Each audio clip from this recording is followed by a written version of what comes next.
Good viewer, you are watching Xirtus. This is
Hey everybody, how's it going? Welcome to the Ladder Wave Podcast. How is everybody?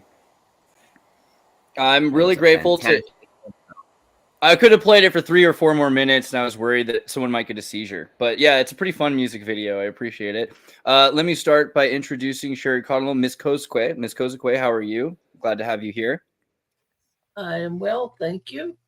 Miss Kozekwe is the grandmother matriarchy.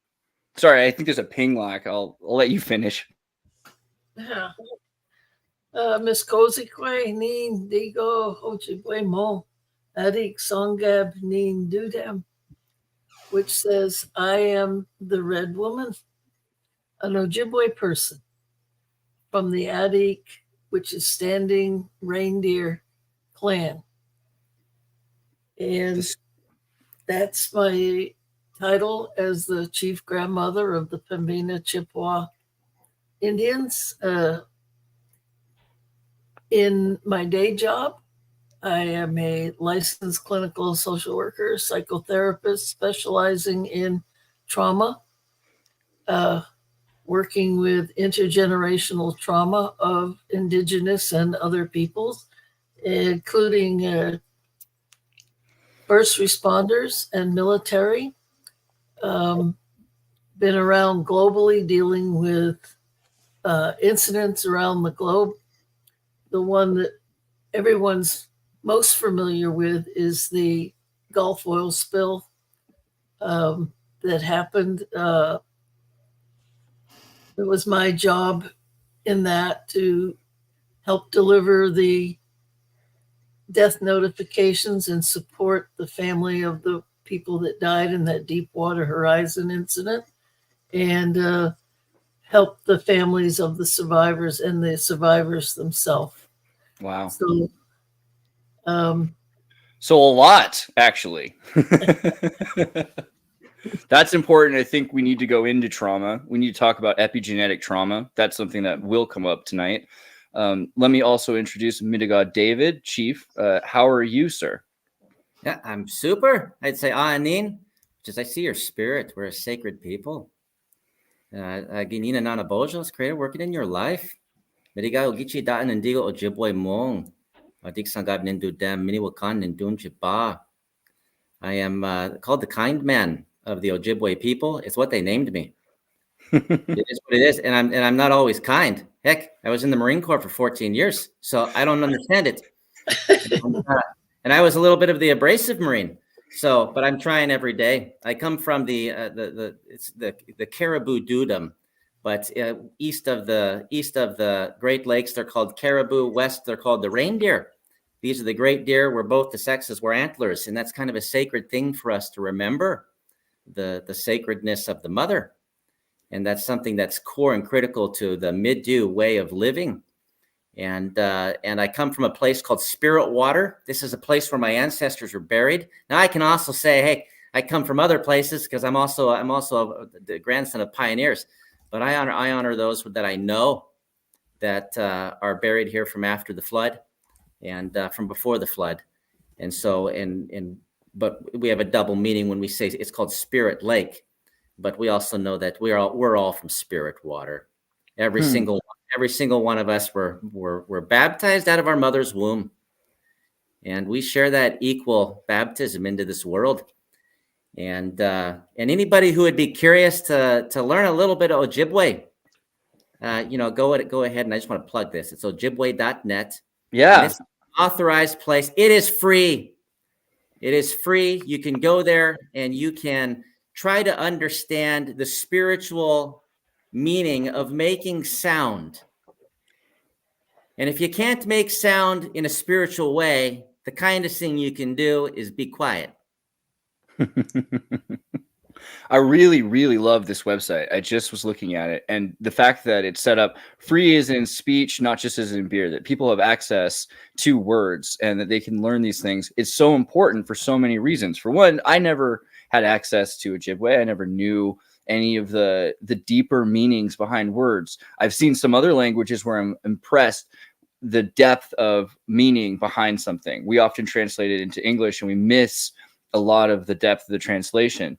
But it's not just me who hasn't had access to learning this language, right? Like I get it. I'm a foreigner. It's not part of my culture. I don't have, the immediate push to hear it, but the natives themselves, right? The amount of effort being put into making sure that natives have no access to their own culture, to their own language, and that they're supposed to learn another culture, not necessarily that they're supposed to be at the apex of that other culture they're supposed to learn, that they're just supposed to be servants in this other culture.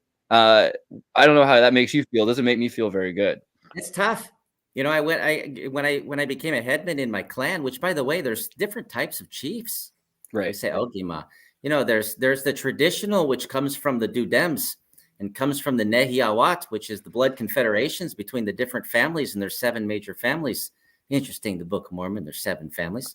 Right. And there's also treaties, and the signatories, the descendants that signed those treaties. That's a treaty chief. And then there's those guys after 1934 where they said, oh, you're going to get elected to 2-year cycles to build yourself big houses and get the big fancy cars and forget everything about your culture. And those guys are called chairman. They're the men that like to sit in chairs. They call themselves chiefs, and they're a chief and nothing but growing big pot bellies. So, when I was up in so I had to go travel and see the grandmothers who happened to be Grand National Chiefs. And this is important what you just said, but there's also something you said I have to correct you on. And that's my responsibility to be a sharp tongue right now. But I went up to the Deneta Nation. These are the Arctic Circles people. You'd also call them Navajo down south. They call themselves Dene. It's the European that calls them Navajo. They're sacred people. And while I was there, she took me to it, but she said, you want to know how I feel? And her name's Nolene Villabrun. She was the Grand National Chief and also the matriarch, over 1 million Dene. And she took me to this massive building. I'm a Ute. I went to the University of Utah. Hey, running Utes. And they were 14-0. Alex Smith, go. When I was there. And she took me to this massive building. It was bigger than the University of Utah. And it was the French school. Oh, yeah. That they built up there. And she asked a question. We can't get funding even for our own education curriculum language schools, but they built these big fancy buildings. And that was really insulting to me to see that and understand. Now to correct you, because you got me on the show, you're not a foreigner. You were formed, and we have to, as a people, have to start speaking truth about who you are now. Yeah. You've been here 7 generations. You were formed, Andreas, in your mother's womb. Same womb from the plants and animals she consumed from that land that our ancestors and yours are buried within.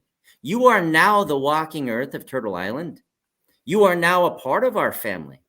And so it's important for you to know who you are and to stand side by side, as they would say in my favorite song of my grandmother, and to equally put your shoulder to the wheel and push along with us as we return to the sacred things and away from the corporate things.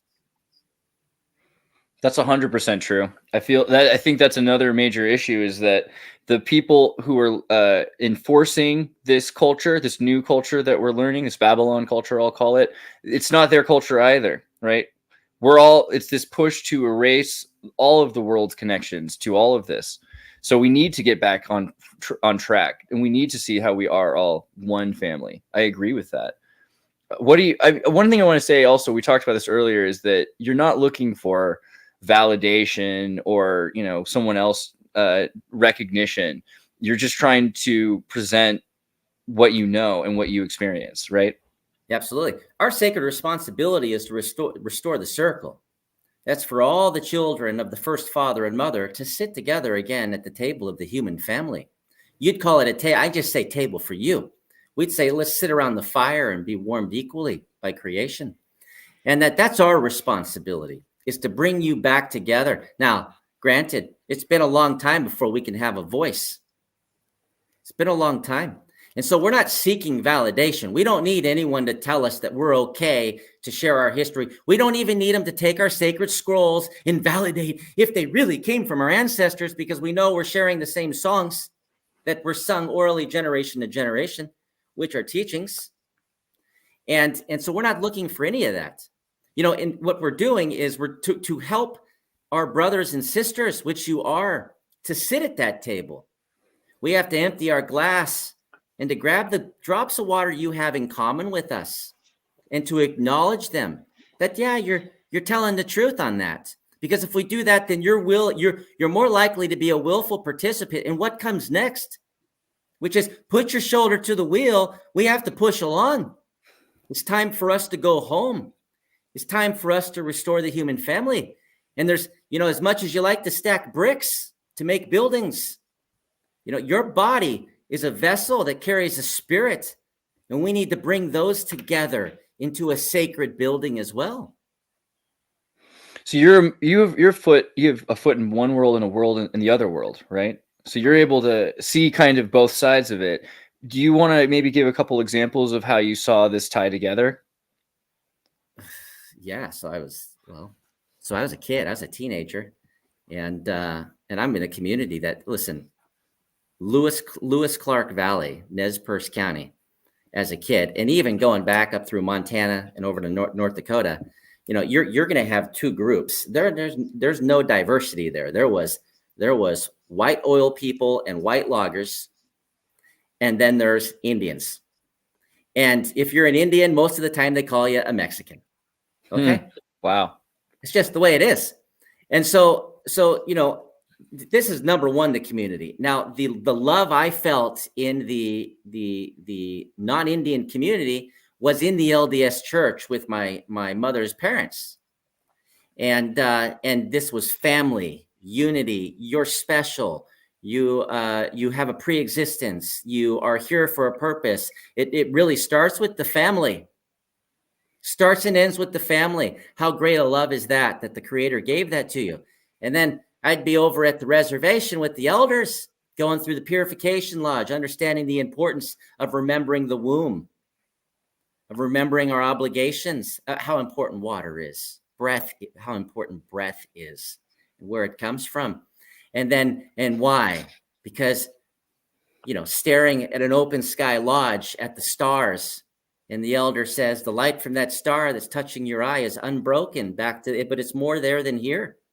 So is your spirit on a Shinabeg lowered. You're an Ojichagwan. You're a spirit in a vessel. You're sacred. And you're here to Ojibweas. You're here to walk a vision with the family of creation. We're in a house, a large house of 6 directions. But you have to remember the 7th and 8th direction. No one knows that. I say 6 directions. So I saw this as a teenager. This is strangely similar. This is absolutely bizarre. I didn't know how similar it was until graduation day on boot camp, until I was in the San Diego temple. Wow. And then I said, hold your horses. And we can talk about that when you're ready. Well, let me also ask Ms. Kozakwe a question between, which is because that's really interesting, thinking about the divine feminine. And we've been really a big thing in our show recently is talking about Sophia, Asherah, the mother of God, right? And this idea of grandmother energy is so pervasive in world cultures, but particularly we've seen in Native America. This is something that is, maybe you can explain, like, why I mean, because it's not as shown to the Western world. Why is matriarchy and grandmother energy? What is it, and why is it so important? Well, this is a story I like to tell, and I learned it from an elder with the eagle feather. Okay. Sometimes the way to understand it, eagle feather. Okay. There's two sides to the eagle feather. There's the thin side, which is the feminine side, which is the guiding side of the feather. And there's the thick side, which is the male side, which is the doer side, the implementation, the part that supplies lift or descent. So you think of a plane aileron, right? It goes like this so that there's a balance, that this guides the direction and this provides the lift or descent. Okay, so male and female. And in between that is the 7 grandfather teachings, which holds it all together. Okay, because without this, these things fall apart.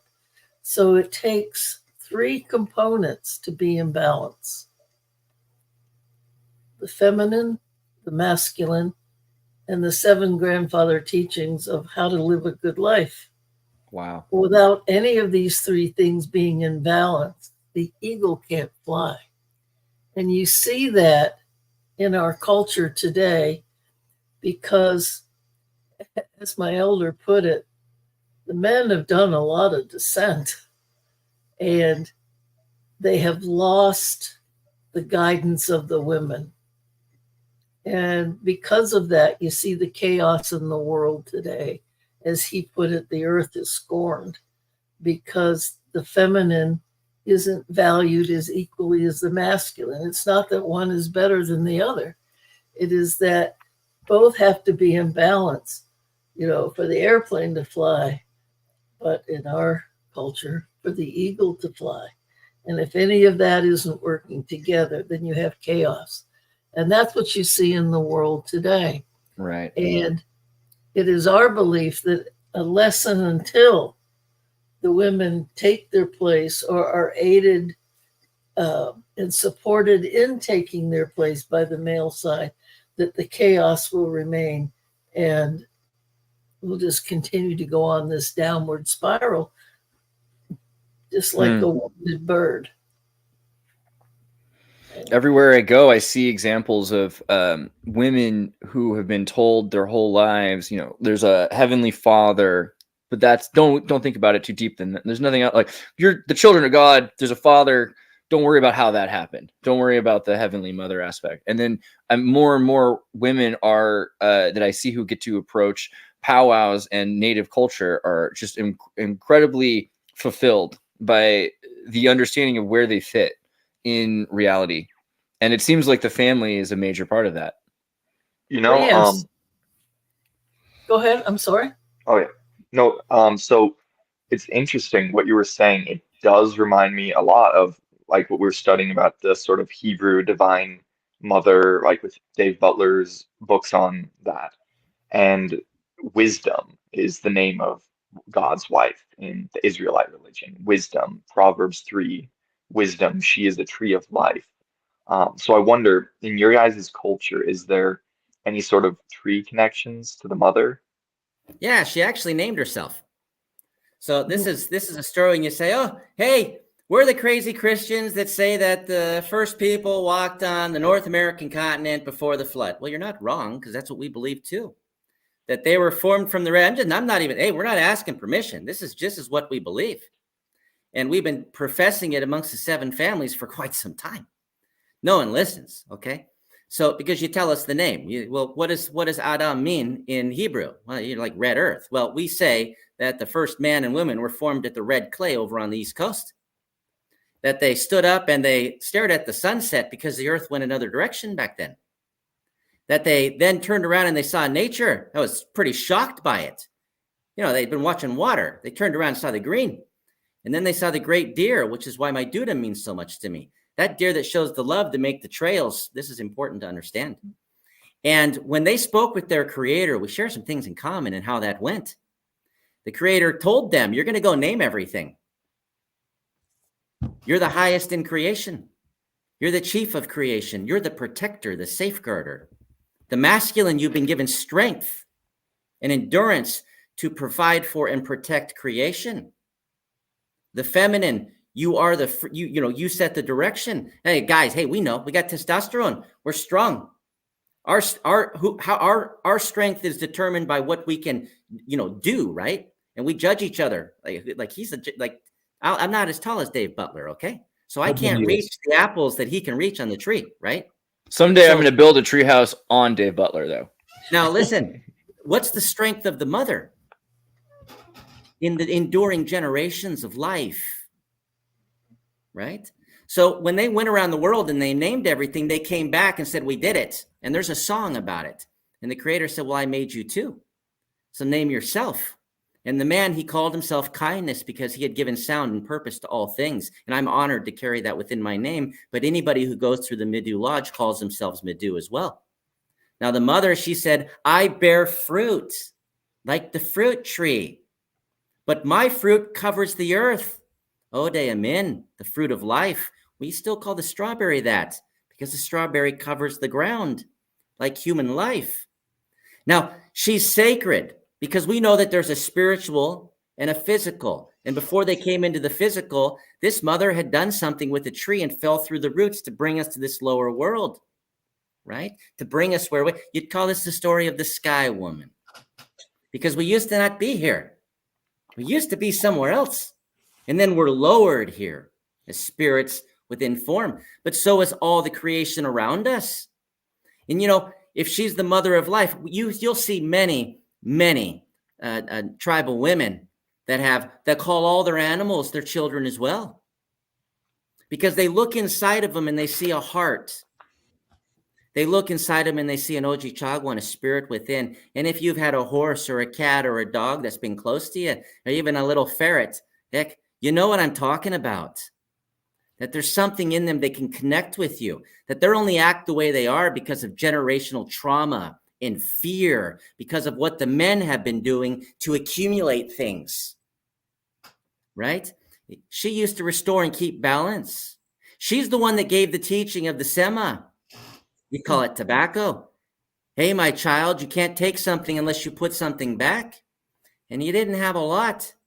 So you had to act sparingly and with restraint because other life has a right to be here as well, right?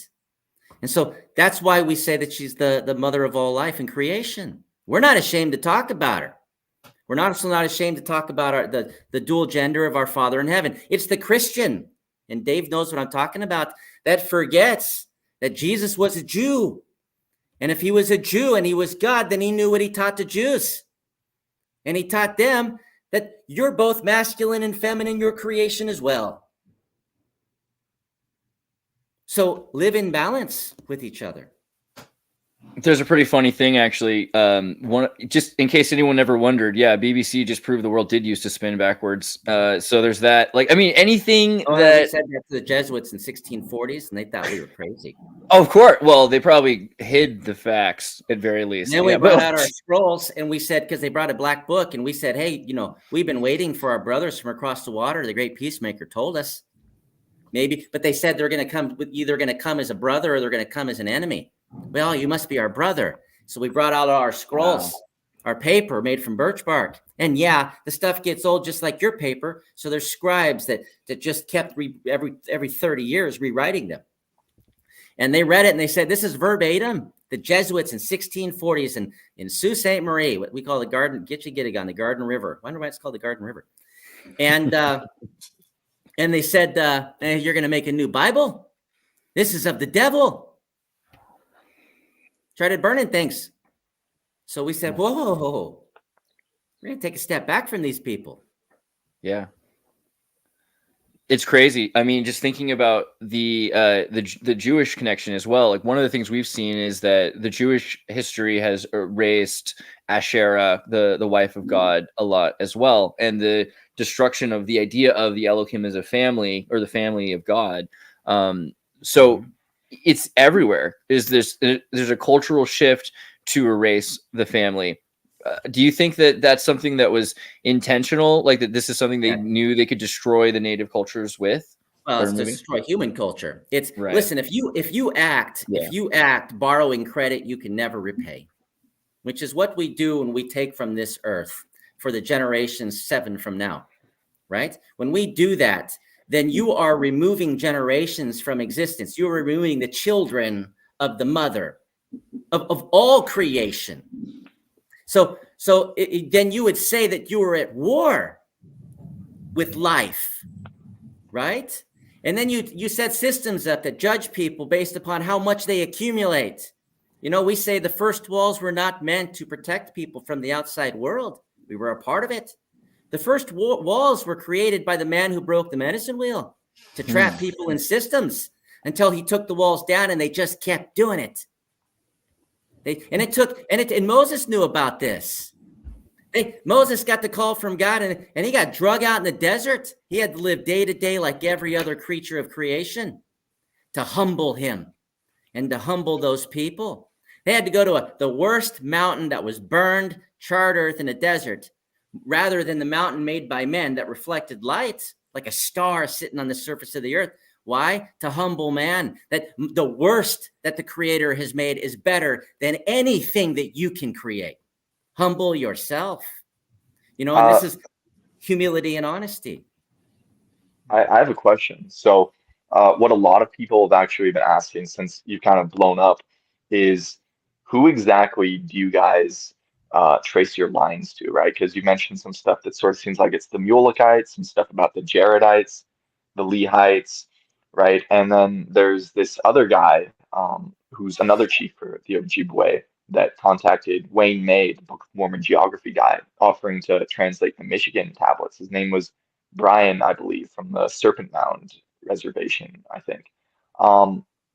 And he mentioned the tribe of Zebulon, and he sort of made some comments about there being multiple migrations, maybe some stuff we don't really know about. So are you guys sort of a mixture? Because we don't really know everything that happened, right? We have the Book of Mormon, which is a small portion of the history. What's your account? Well, we had to do this really abridged here. But, you know, there are 7 major language families, and each of those start with the flood. And the first story that one of our chief elders shared with the rabbis, the very first one is, you know, our first migration came in after we tried to touch the Creator after we made a mountain. And so we walked into Turtle Island, North America, back where we began. And then we had migrations that came in from the East Coast that came through the St. Lawrence River. We had migrations that came through the Caribbean into the islands. And then the great Peacemaker met them, but they took it in another direction. It's the Aztecs, and they migrated. You have those that came in from the West Coast and is it just me, or am I hearing a data problem? Yeah, Dave, you're kind of glitching out here. Yeah, maybe Dave, you might want to re-log into the stream. You might want to refresh the window. Can you hear me? Dave? Here, restart the window. We'll have you come right back in. Let me make just a very brief comment. I really appreciate, and Ms. Gozikwe, maybe I could just make this observation to you. I really appreciate this telling of the story of Ode Min and Midegah, and I appreciate both the story about both of them. With respect to the story about Ode Min, I think it's interesting that, and it's underappreciated, that the Hebrews say something very similar about the first woman. So they say that she gets named twice, and the second time when she is named, she's called Eve, is what the English Bibles say, because she is the mother of Kol Hai, and Kol Hai does not mean all living humans; it means all living things. And so there's this idea that that her life covers the earth, that in some sense she is the mother of everything. Right. and this is also, I think we missed this. This is also in the Book of Mormon. It's in 2 Nephi 9:21. Jacob is talking about. He says he talks about the family of Adam, and he lists who is in the family of Adam, and he says, man, women, children, and all living creatures. I will tell you that middle-class white Mormons in Utah, this is not usually how we think about it. But that seems to be clearly what the Book of Mormon says, is that the first woman is the mother of all living things. And I think, Chief Midegah, thank you. That's a beautiful thing. And if I could say, the other thing that I think is really beautiful and true and important in your telling, and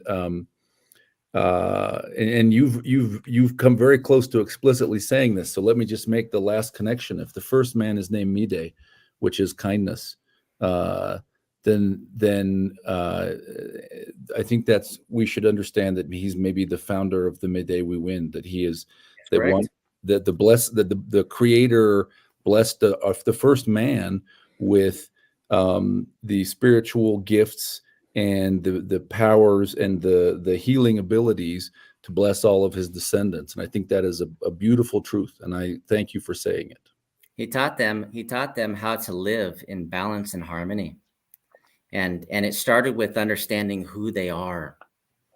And what is your greatest gift? Well, if the greatest gift that exists is life, then your responsibility is to ensure the generations of the mother endure. And how do you do that? Well, we asked the great Peacemaker when he came, who obviously had the same conversation with humanity that he had back when he made him. And he said, where was your heart made? It was made in the mother's womb. What's the first sound and experience that all 6 of us here felt in this earth? Your first experience, if you could dial it back. Your mother's heartbeat? Your mother's heartbeat, the first feeling you felt. Hey, you get the gold star. Now, the third thing you felt was, wow, that's inside me too. Now, when you're baptized into this earth, you have a responsibility to live with the mother's heart, not with the man's strength. You're to sustain that heart with your strength. Okay? But we've forgotten that somewhere along the way. And so that's the part that we have to correct. And what's the love a mother has? My grandmother showed me the love of a mother. My father went to prison when I was 2 years old. He gets out next fall. That's a long time to be in jail. And my grandmother loved him unconditionally as if he did no wrong. That's the love we need to have with each other. If you're not called as a judge of Israel, if you're not called as a judge of your community, then you have no right or responsibility or obligation to judge each other.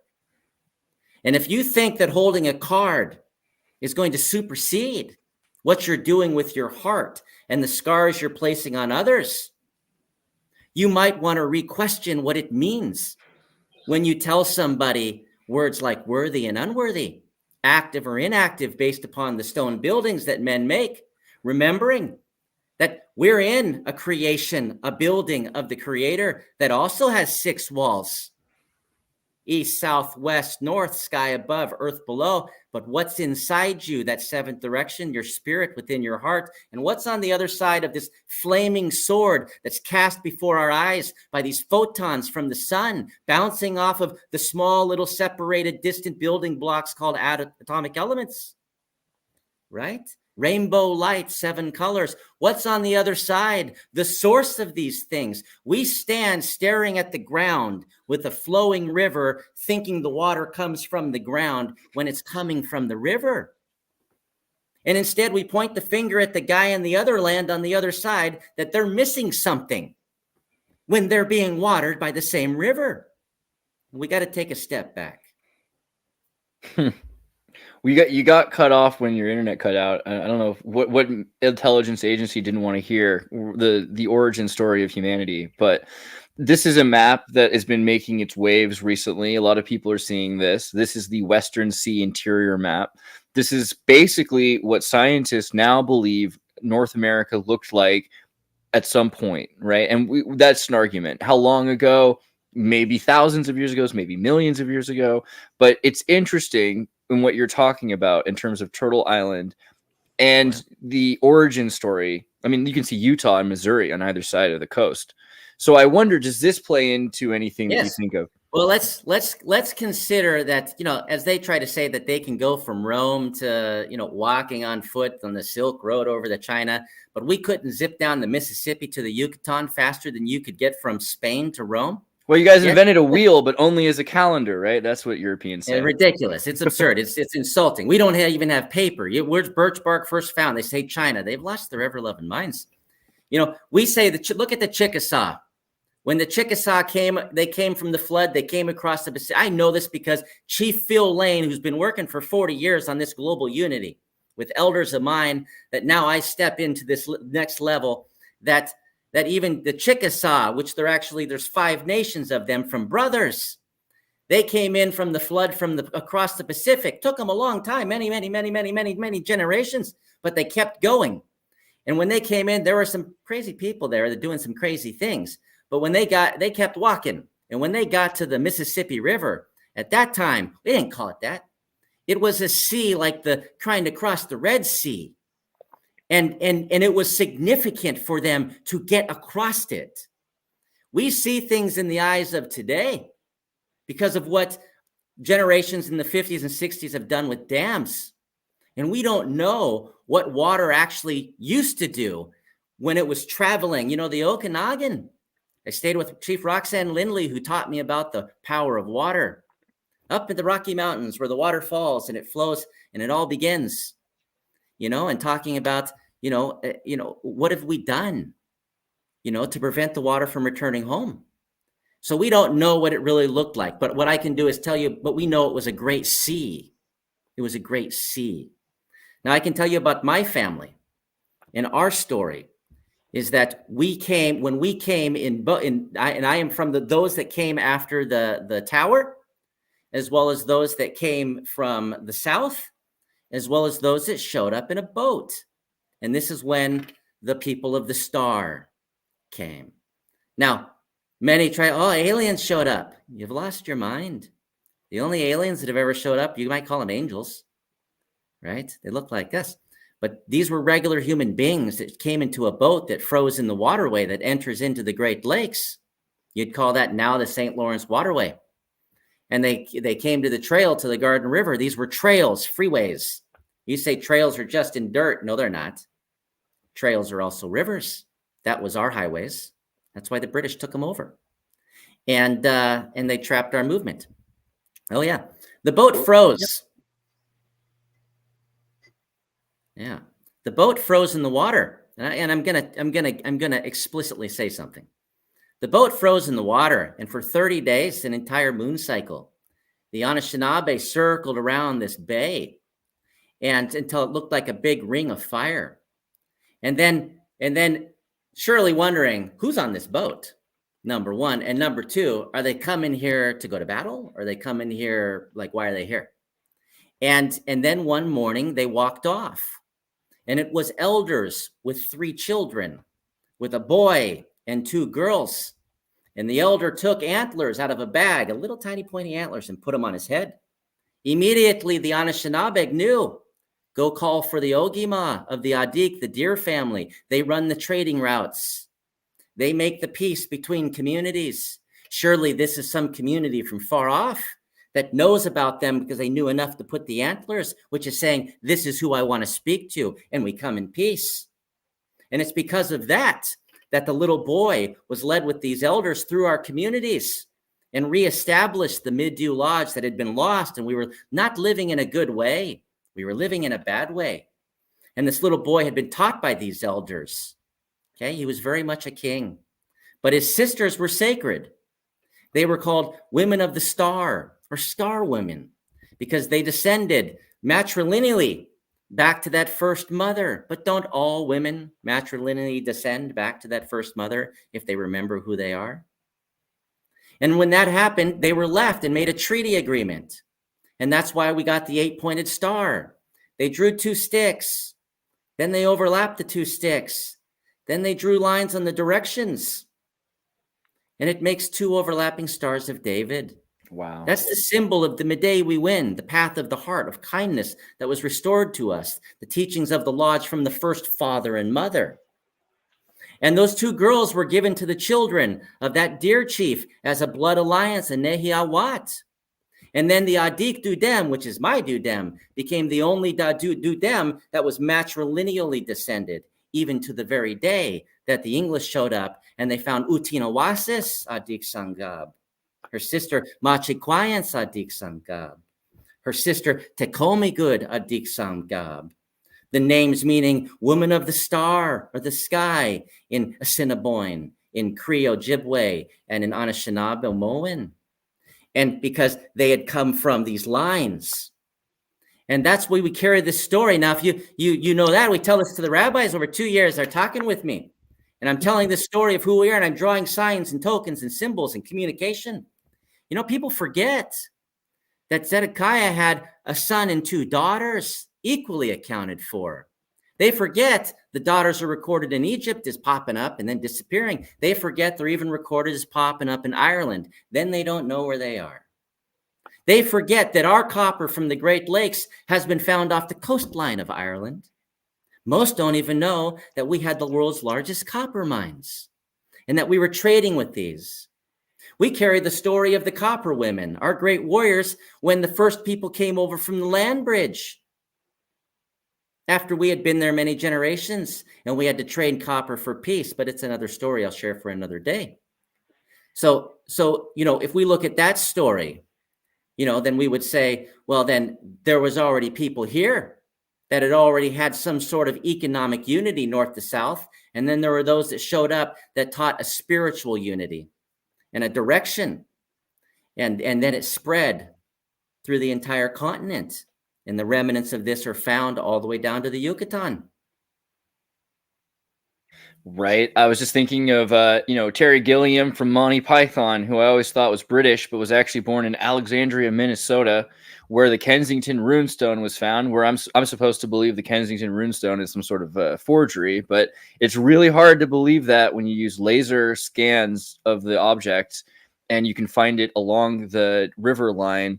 And when you read it in like the old Nordic Viking language, it says essentially that which town the Vikings came from, how they took the St. Lawrence Riverway in places which are now dried up, you know, but they didn't know that at the time. And that there were the men of red, like the red men, right? Which is just, there's so many levels there. And of course, this is a problem because we're not supposed to believe that the Scandinavians had any contact with the natives. Well, they don't ask us. What do you think about that? Yeah, I was going to say. Well, one thing before we go off topic, I wanted to add. So the 8-pointed star, I know it's not the same symbol because I've seen the one you're talking about, but that's also the seal of Melchizedek. Yeah, I know. Like that's And crazy. I would Hey, add listen, that there's a double Mulek- 8, right? Yeah. Mulek, now there's a video that I put on my YouTube so you can see how it was drawn. The 2 sticks are bound as one in all directions. And I have a symbol of it that I can show. Yeah, you can probably find it. It's right there. Go up to the top. I could have swore I put it on there, eh? Click videos there. Yeah, Latest popular videos, oldest videos, newest videos. Can you go to my Facebook? Sure. Hold on. I'll have He's ready to go. I try. Yeah. And this is important because, you know, we're trying to tell a story. And by the way, Jer the Bear Peltier for chair of the Turtle Mountain Indian Reservation. Jer the Bear for chair, ladies and gentlemen. And he is legitimately, listen, Dave Butler, he's your height and he's built like a big bear. Okay? I've seen him on some of your videos. He looks like a Now good go to guy. Reels. There we go. He's 2 the sticks. kindest, most loving person that you could ever Right there. 2 sticks, 1 family. Play that thing. This is how we draw it in the lodge. It should be loading. I don't see anything but gray right now. Well, because it's not playing. Let me reload. I don't know. It's not letting me see it. No, that's not very good. Maybe you've got a copy of it somewhere. You can. Yeah, hold on. I'm I'm so sorry. I thought I was doing so well. Okay. It starts out with like a whiteboard. I apologize. I was being impatient. So I say it in our language first, and then we and you see this symbol all over of the hash marks. There's a reason. Yeah. Oh wow. This is how we draw it. This is where it came from. This was the blood alliance that we made. This is the symbol of the lodge of the Creator's teachings, where you learn about yourself and the first mother and father. You are under the same privilege as the first mother and father upon this earth. Yeah. Can you go more in detail about the lodge? Yeah. So when you go into the lodge, you're going to become the first mother and the first father. You're going to become the embodiment of, well, first you're going to go through the purification lodge where you return to the womb. We got to go back in time now. You got to understand the importance of breath, the importance of water, and then you can move into the teaching lodge of the Creator's house. And when you go in there, you're going to learn about you're from a pre-existence. You're a spirit that's lowered, and then there's already a lot of things going on here. The animals are talking about you, and you experience these animals communicating on who's going to be your teacher, who's going to be your guide. Each one offering something. Now their generations have forgotten because they're living in generational trauma. They need some therapy too. They need a Miss Kozikwe to help them out. And then you're going to move through rooms, 4 rooms. And in these rooms, you learn signs and tokens that'll help you along your way. How to communicate with the elements, how to communicate with the animals, how to communicate with the plants, how to communicate with each other, how to pray with your Creator. What these symbols actually mean. We have something in our hand, you don't. So was Joseph able to share the whole story if we still have a little bit more in that regard? Was he supposed to die? Was the Nauvoo temple supposed to burn down? These are things to reflect upon. And I'm sure the Jews reflect on that as well. Was the first temple supposed to burn down? Was the second one supposed to be torn down? Getting off the point. In the end, when you walk out, you take upon yourself the name Midu. If you're a man, you take upon yourself the name Ode, heart, if you're the woman. And then you live your life as they lived their life, because that was their prayer for you. That was the song they sang for you before they left, was for you to remember.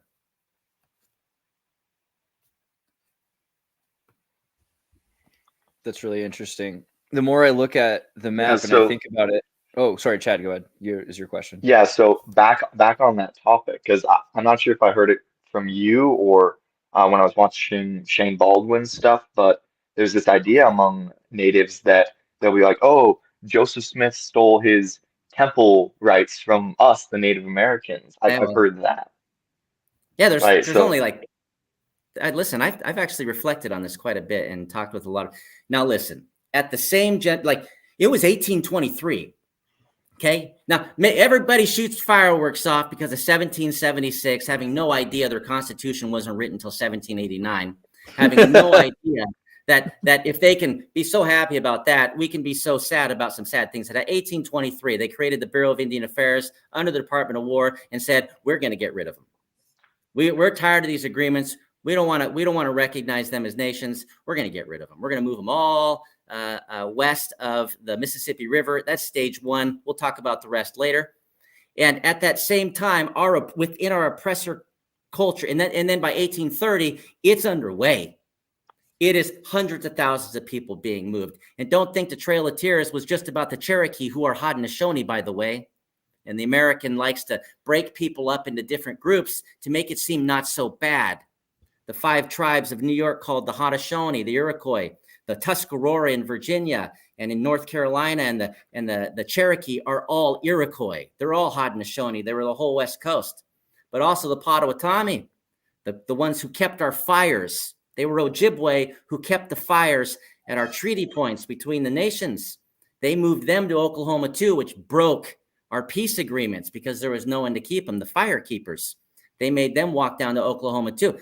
This 1823 to 1830. So at the very time that we were about to go into genocide within the very population of our oppressor, somehow magically in a small little group who happened to be a relation of mine, it's totally crazy, that our teachings were safeguarded or started to be taught by a young boy, a young man. And as a grown man with children, and I have had a son who's 21, that I understand this is a child, but he's talking of things that nobody else in the world was talking about other than us. That, hey, did you know that we're spirits lowered down? Did you know we're spirits in bodies? Did you know da da da da da? Did you know that there's a temple? Did you know that this continent was the continent of Adam and Eve? And oh, by the way, I was ordained above the cave where their bodies were placed before the flood. So we know where this is. That's another thing. It's not a dispute for us. We don't have to prove ourselves. We can take you to the gravesite.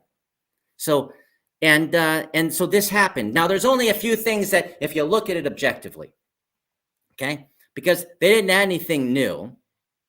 Now, the Kirtland Temple was built by, so we're going to go two directions here.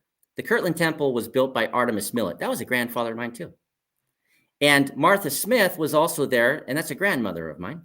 She was Joseph Smith's first cousin through his uncle Azazel Jr. And who came?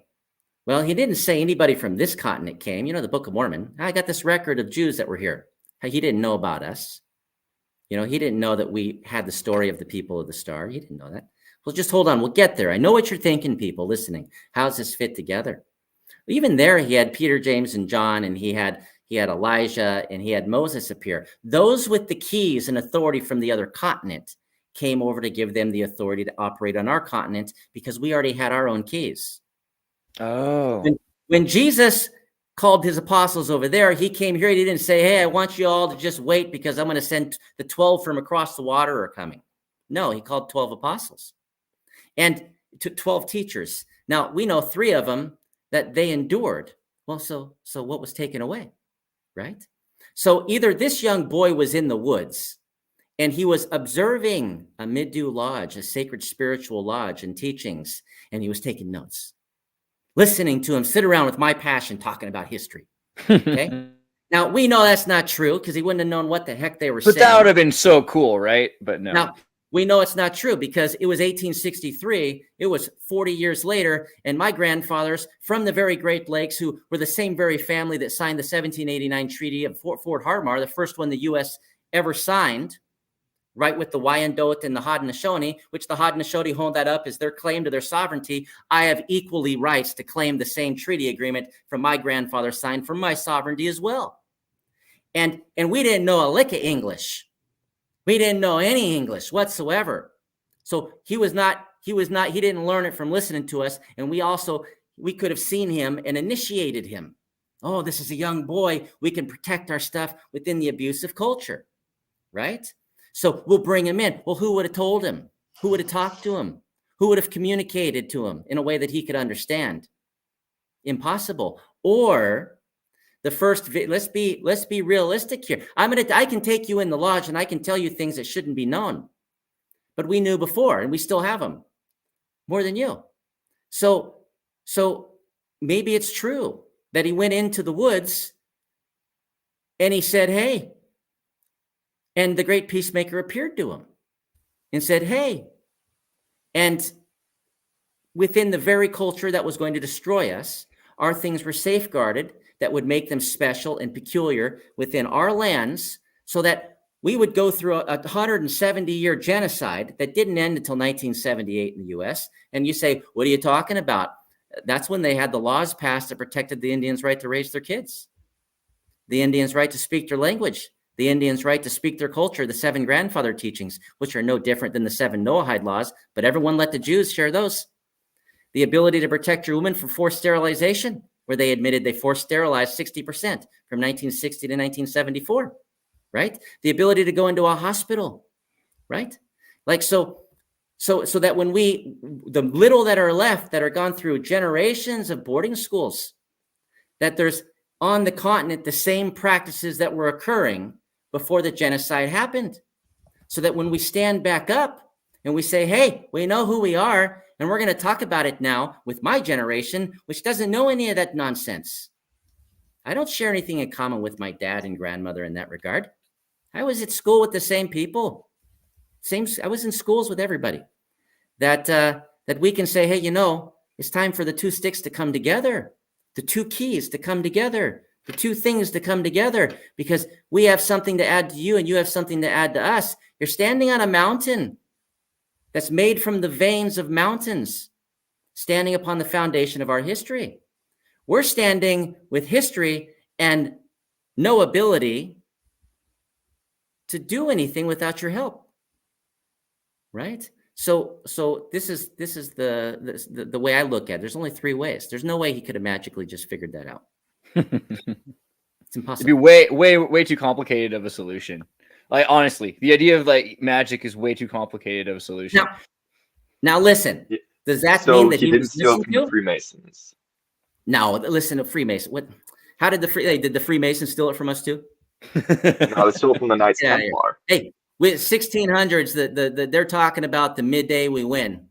Okay, Yeah. These are the Jesuits. Everybody, these guys got these lodges, these teaching lodges. They're like really sacred people. They're going into these purification sweat lodges. These aren't saunas. This is the womb.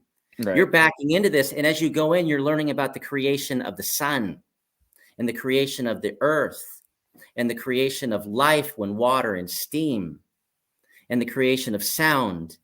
And it's all taught, also teaching you that to know these things, you have to return into the mother.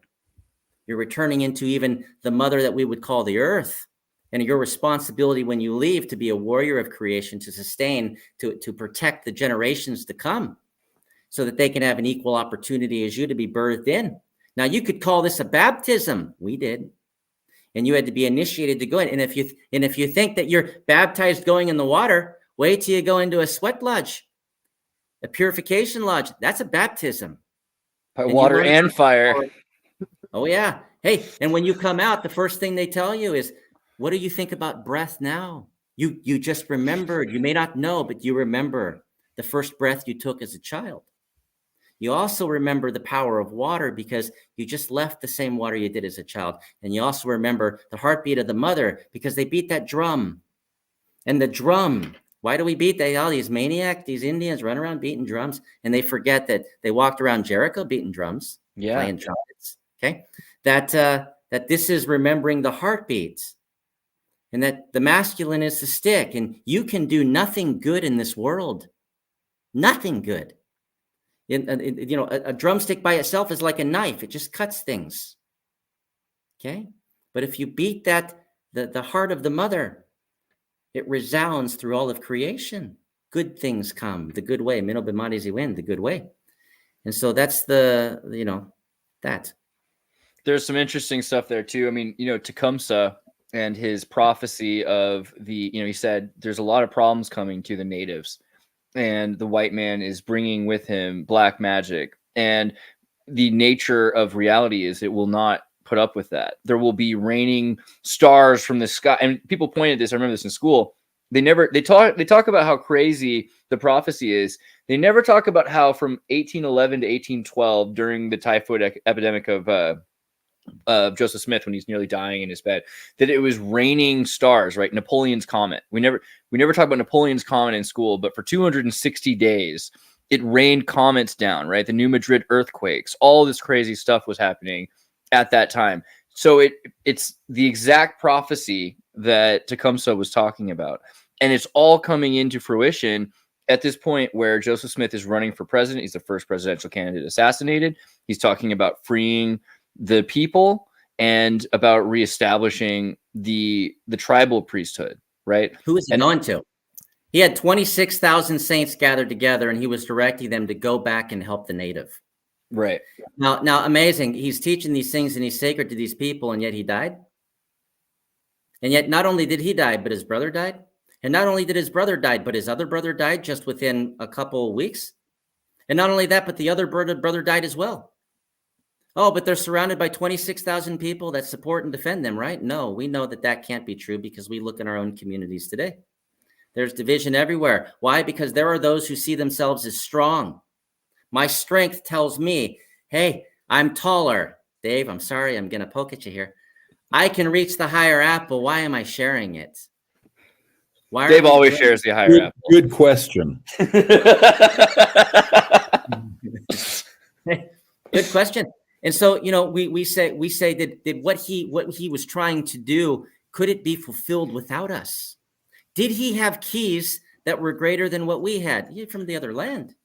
What about the keys we had, and were we ever able to offer them as brothers? We've been waiting for the white brother to come and sit with us in the circle as an equal. In 1920, we formed the Indian League of Nations when the United States formed the United Nations, the first one, the League of Nations, and we formed our own. And as one voice of North America, we came to them and said, can we be admitted? And the United States vetoed us and said, no. Wow. After World War II, we gathered again and said, they maybe just don't know that we're a nation. Maybe if we were a nation, they'd allow us to speak. And if we could sit with our white brother, then we will finally have peace on this earth, because we'll be able to influence them to willfully participate. That's how sharp our tongues are to reach into their heart if they will only listen. So we called ourselves the North American Indian Nation. A couple years ago, I ended up in a blog. Oh, he's starting a new nation, because I was reminding people of this, that James Suey, William Commanda, Bernard Commanda, the three main chiefs of North America, representing hundreds of tribal communities. They went to the United States, and they went to the front doors of the United Nations and said, let us in as one nation then. And the United States vetoed them and said, no. Have we ever been respected and heard? No. And will we, as long as we're begging them for permission to be who we are? But we have a miracle within them. There's a group within them who happens to be more prosperous, more unified, more spiritually centered. And yes, hey, anybody who delves in the land of corporations is going to have that money drama, okay? It's paperwork, okay? Hey, listen, grab a ledger in $1 billion, and keep it straight, okay? Every single day, I'm a programmer, and and I'm one of the best programmers.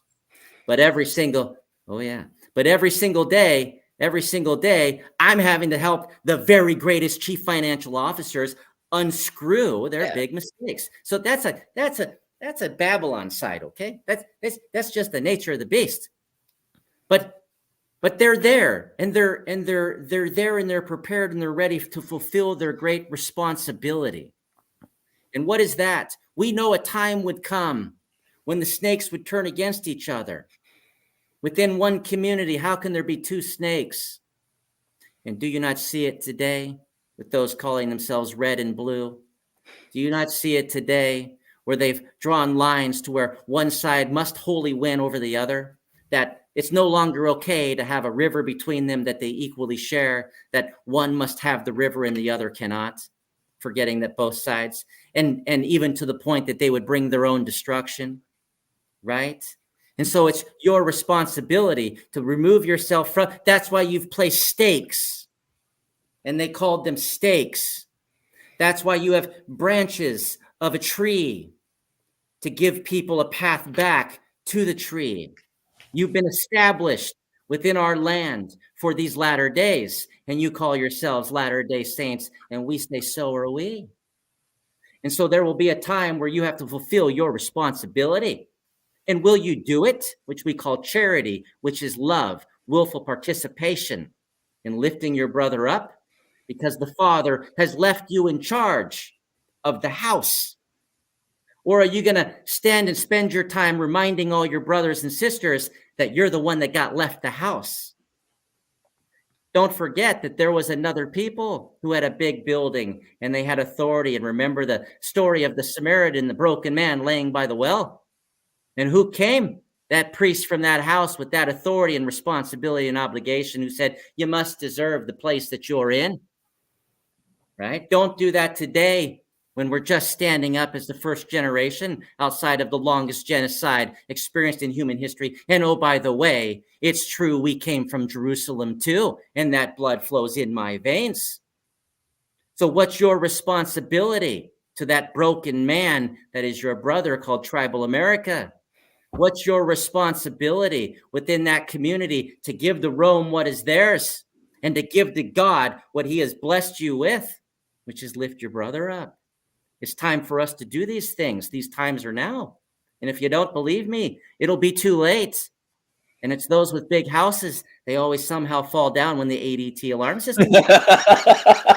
Sorry, that hit a little close to home.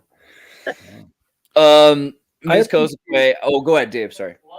Oh, thank you. I actually had a question, Ms. Kozikwe and Midegah. You've done so much work, and I've seen you making yourselves available for outreach, and seen your passion and appreciate you sharing all these things. And I also know that this was not the first stage, that you did this with Jewish communities first. In fact, maybe we should tell people that you have the premiere of the We Will Do event is tomorrow, Saturday. We should make sure and do that. What's the URL they sign up? Go to midewiwin.org. Yeah. And it's right there on the front, and go ahead and register. And it's tomorrow. Now, we followed the great teaching from the great Peacemaker who walked with us. And we say Peacemaker because we don't get cut right there. You can see the We Will Do live premiere.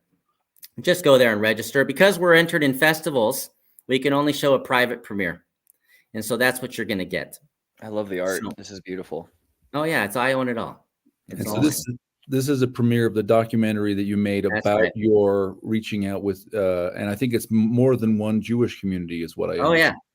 So we went, so the great Peacemaker, when he came, he looked around in a circle on our land, and he said, who's causing the biggest drama? And it was a guy named Tadadaho. He led a nation that was at war with every nation. And he had 7 snakes in his hair, 7 crooks. This is symbolic that he was violating all the 7 teachings. You'd call these the teachings of Noah. We'd call them the 7 grandfather teachings, that these 7 things are that there's wisdom to know there's one creator or source of all things. So show respect, because that one creator and source is in all things that you visually see. But all things you visually see are not the creator, so don't worship these things. Right? Have some humility. When you look around, you realize really quickly that humanity is very sacred in creation. We can comprehend the things of our creator. We were made in his image. Don't shed human life. So if we know that's true, then we can be honest. Then this sacred being in a relationship in this world with the creator, what he gains in his walk is not yours to take away. Protect private property. Well, if that's true, then we know truth. Well, then every other living thing must be in a walk with the creator as well. So deal with restraint and respect. Well, if that's true, you can follow all that by having courage to remember you're a spirit in a body, and no matter where your feet land. And then because of that, you can show real love, which is equity and justice to all things. These are the 17. Well, this guy was violating all 7 of the laws. And so the great Peacemaker called a helper called Hiawatha, and he sent him to speak with him. And they went and they reasoned with him, because within the heart is the heart of the mother. Everybody goes back to and he was able to get him to willfully participate in changing his ways. And not only that, but he took the worst guy, basically Lucifer in flesh of that time, and he put him in charge of everybody, right? He was trying to teach a lesson. It's usually the people that you judge the worst, that you think are the worst, that when they find the truth and the light, never turn back. You forget that the seed is attached to the tree. For a long time, big, plump fruit, right, that only Dave can reach. And then one day it falls and hits the ground, and as you watch, you'll see that flesh tear away. You could stare at that fruit and you could say, oh, it is of no worth. It deserves what happened. It's dead branch, as it is now a hard little ugly shell with nothing to rejoice over. And then it disappears into the earth. Good riddance to bad rubbish, correct? And then in that earth, under the pressures of the deep darkness, something written within its heart and its creation reminds it of its great purpose in this life, and it breaks forth. It starts growing in crooked ways, roots extending in all directions, until one day, in one moment, in one breath, it breaks forth through the surface. And because of those strong roots growing in crooked ways, the Lord loves those who grow in crooked ways and find the light, because you become a tall tree. And so this was the teaching that was given. So I said, well, what's the perceived problem that everybody has right now?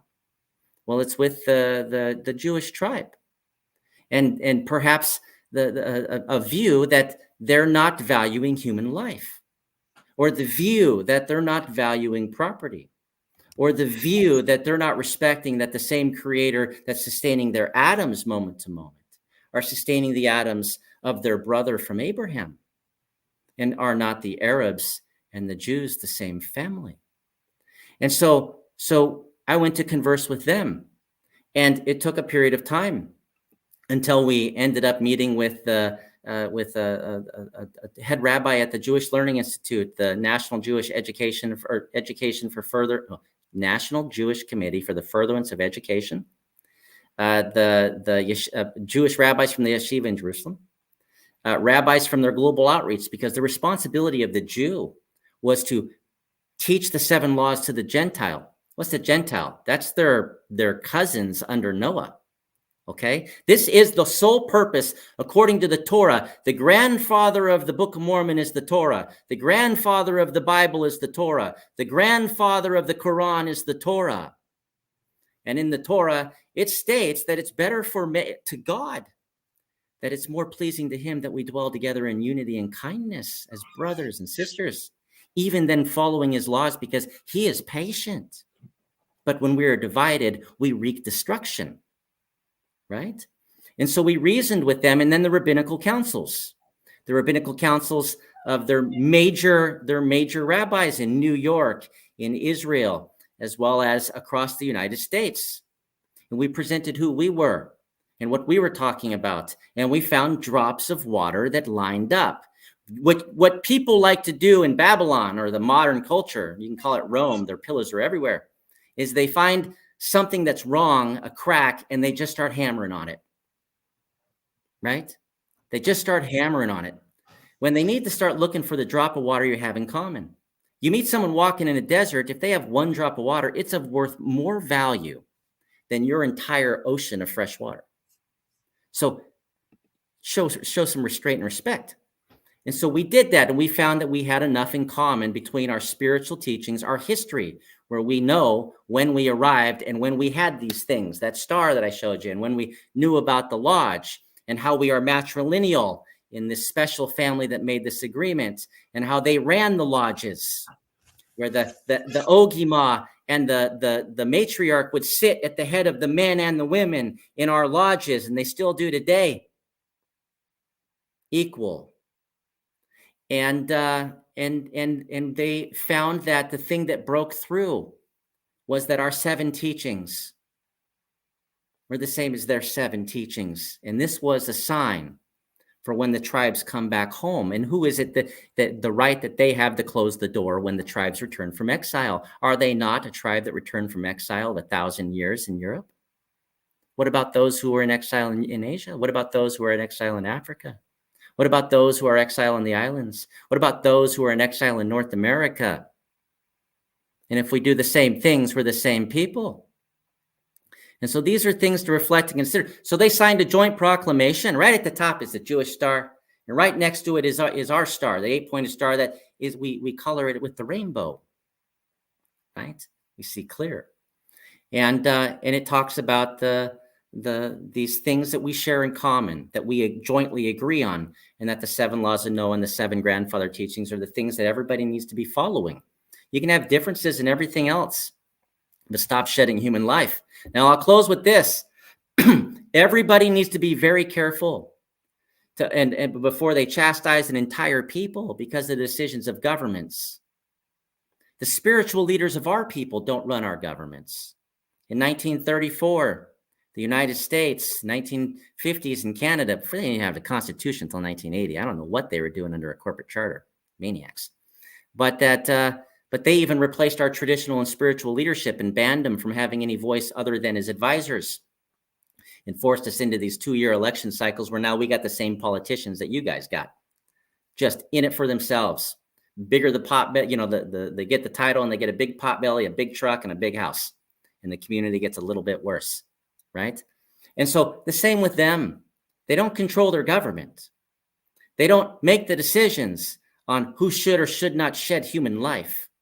And they certainly told me that they chastise Netanyahu because you don't make children live in ash and rubble. You go in 3 days. You remove those who are wrong and make them pay the price for what they did, and then you leave. It's not the responsibility. We have a saying that it's better that one man should perish than a whole nation should dwindle in unbelief. Well, is it better that a whole nation should perish because one small group are idiots? right? So don't think for a moment that those that carry the Torah that are really what it means to be a Jew. They're trying to teach the rest of the world to follow the 7 teachings of the grandfather. We say Nusha, the father. They say Noah. We share some things in common, okay? And so that's their responsibility. Now, you may get caught up because they also follow 613 other things that God said you don't have to restrain yourself on these. They ask questions when they had the opportunity. If you knew that you had never, let's say you had never met your father, and then all of a sudden, I know this experience because when I met my father, and your father shows up and you have a moment of opportunity and there's a time clock ticking, you're going to start asking questions. And because you love your father, when he tells his answers to your questions, you're going to say, well, then I'm going to follow every single thing that you would do because I love you. And he said, well, that doesn't make you better than the others. It makes you chosen because now you know more. You have a responsibility to lift them up and remind them of their obligation to follow the 7, which is yours as well. It doesn't replace it, right? And so these are things to remember and consider. What do you think about the great interlopers? Here's an article. The Smithsonian is apologizing for how it amassed its collection of human remains. Do you have any thoughts on the Smithsonian and, their efforts, right? Hey, I spoke in the Model United Nations in 2019 in Germany. That's a bunch of, it's the high school division, right? And they thought, oh, it's great to have Indian. Let me tell you that's pretty cool. That's cool. Good job. Indians are, and I stood up and I unloaded and showed clear, as we'd say in the Marine Corps. And I held nothing back because I was the voice of my father and grandmother and great-grandparents back to the tree. And I unloaded.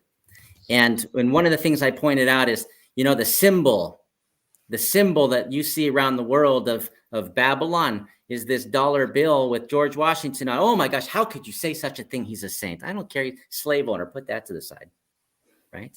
Let's focus on the other thing. He won the war. He was a British citizen who won. And this is important because it involves this Smithsonian. Okay. And we should strip their ability to even have Smith involved with what they're called. But you get it. Exactly. I get it. So George Washington was a British citizen. He was under a monarch. And that monarch made agreements with the peoples, the tribal peoples, and promised them that they were to be dealt with as nations, equal with any other nation in the world, even France or Italy or Germany. And so we fought against the rebellion with the British crown, that these were rebellious children. Now, after they had already won, the great chief of the Seneca, who had fought with the British, sent a letter, realizing it was over, to George Washington and said, we were only following through with the promise and the commitment our grandfathers had made. But now we see that you have broken off from your parent. It's time for us to make a new agreement. And just to prove a point, just to show how strong he was and send a message to all the other Indians, George Washington marched on the Seneca Nation. He marched on 28 of 30 cities. He pulled open his Bible and he referenced Jericho and he murdered every man, woman, child, and animal. And not only that, but he took the skin off the legs of the men of these communities and he dried them out and made waterproof leggings and told his men to wear these things to put fear into the hearts of the Indian. And these leggings are still contained within the Smithsonian. And I ask you, are there any skin lamps found in Germany today? Right. There are leggings found. And not only that, but we know from 1789 to 1920, only white man who owned land had any right or voice as a citizen within the United States. We know this, and they could say, oh, in the 60s, 1860s, they changed it. You didn't have the right to vote. You were a tenant. You weren't considered a citizen. And in that period of time, every one of us will say they were a genocidal, maniacal, white supremacist organization that sought the death and destruction of the Asian and the Black and the Indian, that they got their wealth upon the foundation of death, that the first image of genocide was in South Dakota, Wounded Knee, with women and children dancing in a circle to their ancestors to please intercede with the Creator for them. And they ended up in a grave and pictures of 20 men getting medals of honor that have not been taken away today. Do they still believe what they believed then if they don't take those away? And yet those same judicial cases from these racist periods that justified taking our children away, justified taking our land away, justified breaking the Constitution, they still cite today in court cases to rule against us. And I ask, in Germany today, I'm actually standing on my feet there right now, what would the world say if German courts today said, well, we're going to make decisions based upon referencing the policies of Nazi Germany? And Andrew Jackson was very much an Adolf Hitler in the American story, if not more so. And it's in that period that that little boy between 14 and 21 somehow magically came upon the teachings of the Midegah given by the little boy who came with the stars to remind the people of what was given by the first father. And when the great peacemaker came, he said, I'm going to tell you a little something extra. The first father and mother are buried right there. How sacred are you? And we can go and stand there and see stones stacked 3 levels high upon stone surfaces that we don't know how they're laid flat where they are so high. And between them, the earth and moss is concrete and petrified. No one can tell me that I have to assimilate. You are the child and we are the parent. You act with the 3-house government. And yes, I am a sword rod of correction for this people, severed at the age of 5, and I have been taught to teach by my people. You came to us to get the 3-house government given to us by the great peacemaker to live in balance. You came to us, the people of the eagle that flies the highest in the sky, and said, stand a little higher, as high as you can to the Creator in every breath and heartbeat and step and action you do. They took our 3-house government and then said they had something new. They took our symbol of the eagle and said that they were something new. They're the copy of the real. And we're tired of it. And I don't have to say that I'm a beneficiary of an Italian explorer named Americus Vespucci who skirted down the coastline in 1502. I paid the price by fulfilling my treaty obligation in 1789 to provide support and defend that nation that said they would support and defend us against all sovereign enemies. And have they protected us from themselves? No. So I will choose first to say I'm a son of God. I'm Anishinaabe. You are Anishinaabe. Every one of you are a spirit lord. We're the only people that don't make an invisible line. And we're not, and it's only the reservation generation that thinks they can tell you you're not the same as us. Those who know the truth. These are ones that have never been in the lodge, that are generations removed. They think the reservation is their nation, forgetting their grandparents were marched there into places we've never lived. That you are also Ojibwe, a spirit within. You are sacred. Every one of you are in my tribe as an Ojibwe. When you believe these things are true, and if that's true, the entire Mormon church is my tribe. And I say, who are you to close the door? We want to come home. Sorry for... No, it's important. I feel like I wish people bothered to look into the Smithsonian more. We get so many, I mean, this is just one little part, but we get so many messages from people that say, yeah, but the official narrative is, and my brain explodes a little bit, you know, because they haven't bothered to look a little deeper than that. Skin legs. Ms. Kozakwe, that relates to thoughts. We're talking about reservation, isolationism, and trauma and suffering, and how people will identify themselves by their trauma rather than by who they are. And I wonder what you think about all that. Well, I think of it 2 ways. I think of it spiritually and scientifically. In training as a psychotherapist, I studied psychoneuroimmunology, which is basically the mind-body connection and how it works. And there's a lot of neuroscience going on today that shows how trauma actually reorganizes your brain in different areas. And so trauma isn't just a psychological affliction. It's also physical, and that's what people don't understand. It affects you physically. You look at the health of of our elders and of people that have lived on the reservations with poor food and poor homes and poor sanitation. And you see that they're living out their trauma physically. And I said something to Midegah earlier today to explain it. I'm obviously older. I live in an older 55 and handicapped apartment building. And the government had a hand in building this. Brand new building, a year old. And constantly everything is breaking down because there was no quality built into it. I can hear the toilets flush from the floors above me. I can hear my neighbor pee. Okay. And this is what we're supposed to be grateful for. This is what we're supposed to, I mean, I'm glad I have a roof over my head. Thank God for that. But there is no respect. There is no dignity. And it's like living on a reservation where you're being told what you have to do, when you have to do it. And the managers are the ones that tell you what you can and can't do. And trust me, there's more can'ts than anything. And this is how we treat our older people. And it's portrayed as being this wonderful over 55, whatever. And it's a hellhole. Okay. They don't even do the proper maintenance. So it's going to be another government boondoggle. So why should we, even about the Smithsonian,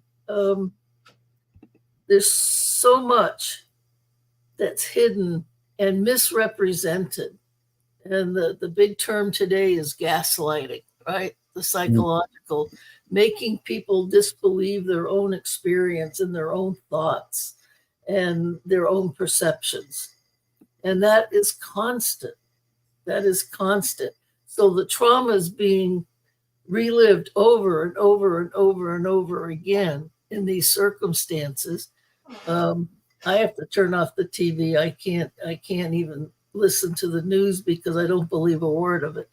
And it's like what you were saying about, when you first came to realize that you can't trust the government and all of that.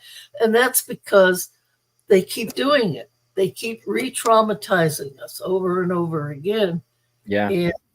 And it's not just the indigenous people that this is happening to. It's happening all over. And if I can get out any message to anybody, it's,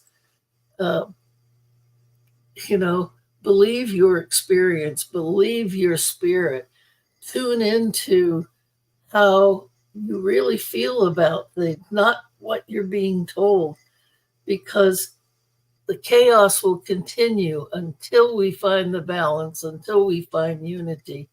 And I believe with my whole heart that the healing of trauma comes in the unity of finding out who you are, who you really are, not who the trauma tells you you are.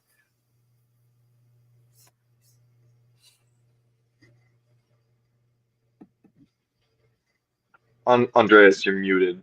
It was probably better that way. No, I was just saying it's so crazy to look at how you look at people, the fruits of their labor is such a real thing. If people are able to become themselves and help their children become themselves versus if you systematically traumatize someone and biological epigenetic responses happen. And then you do that generation after generation. And we're like 400 years into this. It has effects, and it definitely affects the identity. And it's really hard for people to figure out, how do I listen to myself? How do I trust myself? I'm supposed to trust this person who's abusive. I'm supposed to trust the state, this culture that's abusive. It must be really conflicting and make it really hard to trust anybody, even God or yourself. So I love what you say. Listen to yourself. Believe in yourself. We are a Prozac nation for a reason. And it isn't because that we're created with faults, those faults, those depression and various types of mental illness are created. And then we medical model points to the individual. It says there's something wrong with you, not looking at what are we doing wrong? What is wrong with us? Why are we creating this generation that wants to suicide? Why are we creating these, drug addicts? Why are I we? shouldn't laugh, but it's like, what is going on? Why are we trying to give Adderall and methamphetamine to 6-year-olds so that they can live in a school system that isn't? Maybe we should fix the school instead of giving kids speed. It's just, I'm not a doctor. It's my opinion. Well, Yeah. but those are the questions that we need to be asking, and people need to ask themselves, because And can we do it different? Yeah. Could we come together and choose to willfully choose to participate in something different? Do we have it within ourselves to do that? Or do we believe that people we will never meet that live in a far off place are best equipped to decide for you what it is needs to be done for your children, for your mothers and fathers, your grandmothers and grandfathers, and especially if you know the truth and you live the truth as a spirit in this earth with a sacred obligation to protect all the spirits around you, not just in your family, but in the animal kingdom, in the kingdom of the sky and the plant kingdom. Then why don't you take a space, and it's time for a garden? It's time for a sanctuary. The word sanctuary means that there's something you're protecting yourself from. Maybe it's time and that's not, you're going to make a cult. The cult, the cult is turning on a light box to have somebody tell you how to think. Right. And oh, by the way, you're going to go buy stuff you never thought about buying that you don't need with the little money you don't have. And thank you, inflation, right? So these are things that, if a cloud builds over land and sucks all the moisture, creating a desert, and then takes that cloud somewhere else and drops the rain, why would you ever think that you'll ever have anything grow again? And then you need a pill because you're having to realize that you're standing in a desert, right? Spiritually, things to think about. Something that a lot of people want to ask you about is Dave Butler had something here. Oh, Dave, go ahead. Sorry. Oh yeah, I didn't mean to cut you off, but I'm curious. It's clear that you have a strong sense of mission, and it's clear that there could be purely secular reasons. That there's some clear injustices, right? Social reasons. And I wonder if you also. It seems to me, and so I guess maybe I'm asking maybe I should ask an open-ended question, but I can't think of a good one. Do you also feel a sense of divine mission? Do you feel a sense that what you're doing is spiritually driven? And I wonder, what is the end? What would be a good outcome if you were able to choose of the so much work that you were doing? Well, no one drop of water brings the rain, but it certainly can start the cloud or convince the other raindrops to fall. So, absolutely, yes. I when I stood in the places that I've stood and experienced the things that I've experienced, and I know that my friend, the unseen creator of all things seen and unseen, who has a comforter that also joins within you, and this is true because you've all experienced the comforter, the spirit in your life, that there's a day when you have to decide to pick your canoe. You're either going to allow the comforter to use you as a vessel to do good in the fullest capacity you can, knowing you've been a failure as many times as can be, right? But also remembering there's not a single person that hasn't as well. And that nobody goes from one mountain to a higher mountain without going down through a valley and up. But once you get there, it's your obligation to turn around and say, hey, we need to be beyond the horizon because it's coming. The sun is rising, and we're just reminding of that. So yes, there is a divine purpose here because we will do. And what is that? We will wake you up. It is our time to wake you up. And apparently having our history has not woken you up. Not you specifically, Dave, okay? Keep the big clobber fist down, okay? I accept that it's also me, Midegah. I accept that it's also me. I accept it's also me as well, actually. I feel like there's a lot we can learn. If you make a line of division, knowing that you are not a judge, no piece of paper is going to protect the condemnation that you placed willfully upon your own heart. That when you use terms in your own family that caused if you all believe the same thing, you're all in the same temple called a body, and yet you judge each other and call each other terms like inactive and active, worthy and unworthy, tithe payer, non-tithe payer, who has your paper and who doesn't have the paper. Forgetting that at any point in time, not a single one of you are disconnected from that tethering to the Creator that's sustaining every single atom in your body, and how sacred is even one of those. If you split it, it ended an entire world war.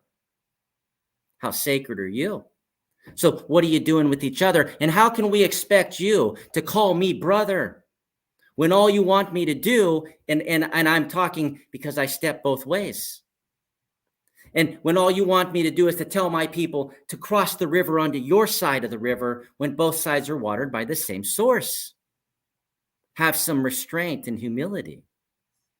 So are you trying to stack mountains and focused on the veins that are within mountains as the great treasure in your life? Or are you focused on ensuring that the veins stretching from your heart through your 7 generations have an opportunity that you do and no less? Where is your importance? So we're reminding for my people who have focused on the importance of the mother, and yet the majority of my people is north of the border. Yeah, they put a line in the middle. I got a pedigree from the Bureau of Indian Affairs when they made that line in 1872, and all of them that are in Canada, they call 0, and then they call their child 50%. There's the start of quantum for the Chippewa. You know, does that make any sense? That they tell the woman they're only an Indian if they're married to an Indian. They tell the woman that when she's divorced from the Indian, she loses her status, and so do her children. Who are you to tell the Indian that when his little card expires and he doesn't renew it, he's no longer a member of his family and an Indian? What illness is this that you're perpetuating, and even within the church, on your use as a piece of paper as more important than that creation of the mother in your chest, which was fashioned for a reason by the Creator for you to use? So we need you to see us as brothers and sisters, not see us with eyes of judgment. And if we get into a contest that they said in the Marines, and I'll just say, because they're a pissing contest, right? No. Because the things you call sacred, right? The tokens, we have those too, but we have something in our hand and you do not. Yet we don't tell you you're missing something, because it matters more the meaning in your heart in what you're doing. Because we know that when we all dwell in peace and harmony with each other, it's at that point that heaven will be on earth, and the Creator will be a living entity within our midst, expressing himself in a way that we can't see right now, because we're the ones preventing it. And you can't tell me that it's more inside of a building when you tear that building down. What's occurring in Provo? You're tearing that temple down. And we say, when you go and rebuild those bricks and build it back up, why wouldn't you instead help us take my body as a brick, my family are bricks, all my people, and help us come together and build our family temple back up? What is your focus? To have empty buildings or whole communities?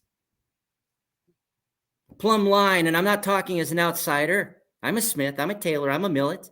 My grandmother, Martha Smith, who married the Indian because of Joseph, Hiram Bell Bennett, as a descendant of Pocahontas, right? That's another story. She held in her journal, she held the gold plates and went with Hiram out to the barn to hide them under a wood floor. They were real, but they didn't, for them to be real and for it to be real to you, as someone wrote me, you didn't have to have them presented and dated and made sure if they're real by the white man who has to have everything on paper for it to be real. Francis Densmore came and recorded the sacred songs of our people. And we shared one line. I have every line of those songs. That's my authority. Our birch bark scrolls every 30 years are rewritten because it's paper and it decays. But it's more important that you live it in your life every day. But there are those who say, well, even though your people have been carrying these things on since time immemorial, if it doesn't have a certain date and a certain thing, ours supersedes yours. Well, get back in the boat and get across the water. It's this divisive things that cause nonsense. Listen, you are a society of fiction now. You tell me your great teacher is the light box and what on it is truth. Can you hear truth anymore? Can you hear your creator's voice upon the wind anymore? Or have you become so desensitized that you have to take a pill to feel better about the desert you're standing within as your entire spiritual identity is stripped away? We have to go home. All of us have to go home. Yeah, So I have two. I'm not special. I'm not speaking anything new. I'm not saying that I'm special. I am speaking the exact same as my grandfathers and grandmothers, if you only understood their words. I'm speaking the same message the great peacemaker gave to us, to you. I am reflecting like the moon teaches us, reflect the light of the creator, not your own. You will wither and die. You only bloom in the season he says you get. So what are you going to do? You're going to get the bigger car and the bigger house? You're going to get the Big Mac and the Coke? Or are you going to help our people stand again? Give us your worst piece of land and we'll make it blossom like a rose. But give us somewhere to go, because we're losing 2,500 to 5,000 women a year. We go into any community, pick 5 women, will be gone. Because your laws say that if we go into your lands and commit a crime, we go to jail. If you come into our lands and rape a woman and leave our lands, we can't prosecute you. Are we equal? Are we American? Are we beneficiaries of an Italian explorer? Are you anymore? Things to reflect on. And I think maybe that's what's resonating with people. 100%. Chad, really quickly before, I just want to ask this really quickly. You've maybe seen the Jesuits, like and don't get me wrong, I'm not like super, like, the way I look at it is some of these early Jesuits were extremophile travelers. And by the time the message got back, which makes sense why someone would talk to them. Oh, you seem interested in what we have to say. But the people who stayed back in the Vatican then sent out to destroy and burn. And we have so many examples of the Vatican stealing books, burning books, keeping the information from the rest of the world and from the people they stole it from. So there's that. But then there was something kind of interesting recently, which was like the Timbuktu manuscripts. They apparently have had 500 years of manuscripts they hid until 2014 because they were afraid they were going to be destroyed, right? Like maybe Muslims and Quranists would have not looked at the indigenous work that they had. And now they're starting to digitize them. Now we're starting to see them because you can copy them and make sure no one's going to burn the book. My question is, you've talked a bit about some sacred scrolls, and maybe you want to elaborate a bit about what those are. Yeah. Hey, we had something happen a couple years ago that I was a part of. There's a reason Miss Kozikwe's traveling with me. She's pretty also cool. TV centered too. Hey, if I say something out of line, she's gonna digitally choke me. So and let me tell you, there's nothing worse than the stare, right? So dare to be aware, right? And so because of this, the Midewiwin lodges from the East Coast all the way to the West Coast. The Nez Perce, where I grew up, are Anishinaabe, Ojibwe as well. They're Algonquin. They speak Ojibwe-Moan as well. Wallowa Lake, Lapwai Valley, where Chief Joseph's people were put in the worst valley in the entire United States, possibly the world. I grew up there, and it is literally not very nice. And it was a penalty, right? But all of those lodges have been communicated with, and the keepers, the very few that they are gathering the week before the Heartland gathering in September, they will be gathering in the Mi'kmaq Nation. Currently, right now, the grandmothers from the Azteca at Palenque and the Yucatan, Maya, they're there right now working on the lodge. And everything that's survived is being taken back and for the first time opened up within all the elders together. And at that same time, I'm taking the scrolls that were given to me in my sacred place where I stood to remember and to teach about the heart of the first mother and father and what was important. And I'll be taking those with elders who are from there to Wisconsin, which was the seat of the Ojibwe Nation. Literally, you will be able to stare at it right out the window. And we're going to have them in glass cases, and I will let you touch the glass, and we will let you see them. And then those that are gathered together by the elders, they will make a decision on how they want to present them. But they will, because it's time for you to wake the heck up. And the things that matter most. Now, these aren't going to state anything that you don't already knew if you see clearly. But they are going to tell you that the curriculum of the U.S. Department of Education is meant for assimilation and to make you a cog in a destructive element to destroy the earth. That the only thing that is valued is finding a newer, faster way to take things from the earth. And let's just logistically say, if it doesn't replenish faster than you're taking it, as you find out when you run your bank account in the red, what are you going to do? So your generations from now, Andreas and latter-day Chad and Dave Butler, well, Jody, you know, they're looking back with you with either love, because you chose to be the grandfather that restored hope, or hate, because even breathing is difficult for them and hope is gone. But we believe right now, if there's only one ember left in the ash, let's give it some breath, rebuild the fire. That's our unity. That's our unity. We didn't inherit the earth. We weren't given the earth. We inherited it from our grandchildren, right? I think is the. That's right. It's Chad's turn, but I just wanted to say, like, with programming and AI, let me help. Let's get that out there to people. Hey, yeah. Chad. I want cool little stories too. Get some stories that are so two things. One, first, just real quick, I would now's not really. We don't have the time to do this, but if you have time sometime, I would like to go in depth with you about the lodges, because I do think that would be very helpful for us. Like I said before, everyone's like, even amongst the church, like, oh, Joseph Smith, he stole that from the Freemasons. And the temple, the ceremonies, the meaning of it, that's like the most important thing. It's trying to teach us, like, everything in the temple. They think, oh, it's just this thing we go through, but it's teaching us what to do. It's giving us directions to live where in to your go. temple. Exactly. Right. So to understand that the temple actually is a genuine thing is, I think, something the Latter-day Saints need to know, because there's just this accusatory fog around it now that, Yeah, they don't see like, the intention. I even have a friend who shared a story with me. Something weird happened to me after I was endowed, and he tells me that after he went through the temple for the first time before he went on his mission, essentially an angel appears to him, this being of light, and tells him, "Oh, the church is doing these evil things in the temple," because he was questioning it with all the things he's heard. And then he tries what Joseph Smith said. He shakes the hand, and he doesn't feel anything. It feels wrong, right? And then, he puts his hand to the square and casts this thing out, this foul thing. And it's a demon, right? But these are real things, and I really think going in depth about that stuff would be helpful, because the Latter-day Saints are just dwindling in faithlessness and unbelief. And the other thing I wanted to ask about is, I remember you mentioned this briefly, I think, on Latter-day Watch's channel, about the three Nephites visiting your people from time to time throughout the ages. What could you share about that?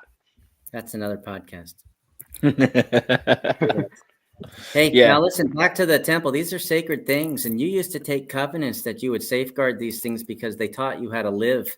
They taught you how to live in the temple that was gifted to you. You are first and foremost a spirit. We talk about science now. We know these things now. We know that, there's a lot of space between atomic elements. These little things get stacked. And if all the atoms in a human body, except for Dave, could touch, they'd be a sphere the width of a human hair. So what are they painted upon and through, and who are you, and why can't you see clear? We have a flaming sword placed in front of our eyes. It's called light. It comes from that big fireball in the sky, and it bounces off these things, and it creates the illusion of something that's more real than what's really there. But we have to live beyond that flaming sword, beyond that veil in the eighth direction that's really there, until it becomes real. Okay, so we can talk about some things with the temple. We can talk about some things, and then there's some things you can't talk about, right? There are some things we can talk about with the lodge. and the 4 rooms. You can Google 4 rooms, you see pictures, you know, it looks like animals. You don't know what's going on because you don't see animals as having worth and having a teaching. You've been taught that by your culture, right? You see them running afraid and you throw rocks at them or you try to kill them, not understanding they have children too. They have mothers and fathers as well. And we forget these things. But I do want to state that many of the LDS think that they're special because they can walk through the center little table and the person who checks the card. Well, let me break that myth real quick for you. When I joined the Marine Corps, it was at the same time that my brother went on a mission and was like Superman. I have a twin. Okay. Was like Superman, literally one of the greatest missionaries you could ever imagine. Now is transgender. But don't judge people. We don't know their story. It's not my place. They're in their own walk, right? Well, I went to boot camp because I had a dream. I was surrounded in darkness. I saw yellow footprints. I went up to Portland, Sylvania campus from my uncle's house, and I put it into Excite back in 2000 in December. They didn't have Google. It was called Excite. It was a search engine. I remember. Excite. Yeah. And I typed in, pictures popped up, a boot camp. I went and told the recruiter, and everybody wanted me to go on a mission. That's what was good. That's what God wanted me to do. I know what God wants you to do better than I know, because you're tethered and connected to him, and he's whispering and inspiring you in what it is you're supposed to be doing. And sometimes you dumb it down and ignore it. Well, I listened. 3 weeks later, I was in boot camp. And the first call I got when I called home to that aunt said, who I love, said, good riddance to bad rubbish. And yet, each week, because of my spirit and my happiness, there's a certain unity and struggle. 10, 20, 30, 40 people come into church with me. Just a sanctuary, a place to be brothers and sisters, not a place to be more special than others, a place to breathe. That I got picked up on graduation day by President Victor Biberston, the branch president, who drove me in my Marine uniform. Oh, you have to wear white. You have to wear a tie and a suit. That's a lie. And I got taken to the temple, parked outside. Get out of the car, Brother Taylor. Took me to the door where I met President Clark. He was the temple president at the San Diego temple then. And this was April 27th, 2001. And they walked me in. I did not have my Melchizedek priesthood. I did not have a temple recommend. And I was walked directly through all the way to the back into the rooms. And I was sat down. I was in places that the 90% of the Mormons and how they talk to each other and their families, you're not allowed to be unless you fit a certain criteria. And most of that criteria in the very first paragraph says, don't judge each other by it. Don't constrain yourself by it. You choose to do that upon yourselves. Is that a means to prevent somebody from getting an education of who they are in the temple that's right here? I was taken back there in my Marine uniform, sat down, given my Melchizedek priesthood right there in the temple, given my temple recommend right there in the temple. Went through the temple and for the first time saw this is the same as what I already had with my elders in the Nez Perce Reservation at the lodge. There's a flowing river, and on each side is land. And if you spend all your time pointing the finger at your brothers across the water, that they will never get there unless they come where you are, you forget that the water is, the river is equally providing water to both sides. And that you don't even objectively question your keys and your authority as you judge everybody else. And each of us are guilty of that, correct? And you forget, were any of the keys that were placed upon this continent ever given to you to have? No. Wouldn't that be the two sticks coming together? The two keys, yeah. Now, the symbol of the two keys. It's time for you to open your ears, open your eyes and see clear. Now, listen, they may not like me, but they're going to learn to love me because it's not going to magically go away. And if you're going to claim, and I fully sustain those who speak for the Creator and the great Peacemaker, fully sustain those that speak that we are spirits and bodies, that we came from somewhere and we're going back, and the family is the most important thing, and you're dwelling in a temple, so let's do it in a good way. Anybody who professes that is a professor of truth, and I support and sustain you. I do. But I also expect that you show some respect when all of the great mountain of wealth you've gained is based upon the foundation of my ancestors, and then their struggle and suffering is when you received it. And my Jewish brothers who are standing holding my arm, claiming that you can assign members of their families as well. And you close the door when we want to come home, stating that we have to get baptized like everybody else and fall into line and assimilate and put on the suit and tie. I'll be wearing the things that my ancestors told me to wear. And if you don't like it, you better learn to love it. Because you could end up with a bunch of empty buildings when the ADT alarm system turns off.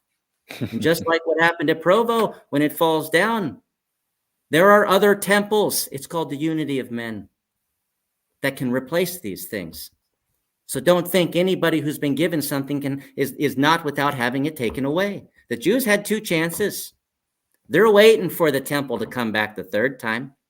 And boy, they had to wait a long time. They've had to wait a long time. We want to rebuild our city. We want to rebuild our unity. But we want to do it with you. But you got to choose to do that with us. There's a lot of, it's interesting, like you think about that expression to like walk a mile in your shoes, but the Trail of Tears is like 1,000 miles, and the Mormon Trail is actually kind of, it's like, you want to be Native American? All right, let's have you walk the Trail of Tears and see if you can walk in their shoes and understand what it really is. So I feel like there's a chance, I'm hearing a chance because people have already kind of bothered to see it that way, to become who they are. But there's also this division, right? Like at the beginning, we're talking about people saying, you're not from the res, or I'm a foreigner, I said, right? Which is like alien or something crazy when you think about how integrated we really are. That's right. Do you see the message? I mean, some have asked for me, have you had any special instructions that are specifically for the Native people? But I'd also add that, have you had any instructions that are just for everybody, right? Well, we're doing that. Just listen. Listen and watch. We're doing that. We're giving you the message. One drop at a time, one line at a time. There are other elders that are gathering the people, but our communities are like your communities. They're divided. There are those who don't know and are blinded, and those that remember and are seeking for something better. There are those that would rather cling to the nipple of the famished cow rather than walk over a mountain to where the buffalo are, where it's plentiful life, because this is what they have right now, knowing that it's going to go away in the next generation. So we have the same thing as you. You're in the same boat, but you got to make a decision. You're going to choose a canoe. Pick a canoe. Don't straddle 2. Now, I'm in your community as a messenger in Oshka Bewis, the same thing I do in the lodge. And I'm coming as a messenger to you because you are my family. You are, and there are members of my family who don't like my Indian family because they're Lamanites. Forgetting that without the integration of the 7 families in North America, you wouldn't have the Book of Mormon in the first place. And it certainly doesn't remove the Midewiwin Lodge. So who's bad rubbish now? These are things to consider and reflect upon. And but the most important thing is we want to go home. And that's the song I wanted to share with you before we left. Right. Well, I was going to say, we're about near the end here. I just want to make sure that Ms. Kozakwe or Jody, who was basically silenced the whole time by this misogynistic host, I feel like the worst person. I'm sorry, Jody.